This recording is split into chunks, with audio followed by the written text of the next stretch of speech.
Hey, Duncanville had its bye this week, and it gave the Panthers defense a much-needed week off. They've been busy shutting people out so far. As the past 3 weeks, Duncanville has outscored their opponents 176-0. Our inside story tells us that the Panthers defense is led by a dominant edge rusher who was introduced to the sport not exactly by choice. Duncanville's Colin Simmons is one of the most dominating defensive forces in the country as an edge rusher. On a weekly basis, you can catch quarterbacks running for their lives, trying to escape Colin's grasp. But rewind a decade, and it was Simmons who wanted nothing to do with the football field. I was kind of forced into football from my stepdad, but I needed that. I needed to be forced into the sport. You know, I cried a little. Cried not a little, but a lot for like 2 weeks. The only reason we got him into sports in the first place is because he was really active, hyper, all over the place, and needed something to calm him down. So got him into football. He hated it. Like the first 2 weeks, I think he cried about it, but I was like, I can't. His energy level was here and mine was here.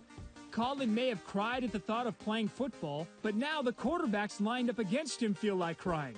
Last year, he simply could not be contained as he set a school record with 22.5 sacks. My get off, my timing, my explosiveness, my hands, my footwork, everything. I feel like I got the bag. I got it all. And it's still more improvement to be done. He realizes that his talents really matches the position that he plays, and he really studies. And, you know, he talks about Micah Parsons and different players who play the position that he plays. So you know that it's not just a go out on the field and do what he does. He actually is a student of the game. A Micah Parsons comparison is high praise, especially coming from a legendary high school coach like Reginald Samples. But it's not far-fetched. Colin has not only studied Micah on the field, but off it too. Simmons sees that being versatile on the defensive side of the ball could lead to quite the payday. I feel like the money is in both positions.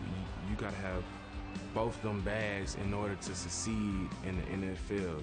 You got to be able to play standing up, and you got to be able to play putting your hands in the ground. And just before the season started, Simmons put to rest his recruitment by committing to the University of Texas. He also set a goal of getting 40 sacks this season. Since then, he's been double and triple teamed, making it nearly impossible to reach that lofty goal. However, a goal he's already met is his desire to help in his community. No matter how much attention he gets on the gridiron, Colin is always willing to give back like he did back in August at this back-to-school event in Oak Cliff. Remember where you came from, and I'm going to always remember where I came from.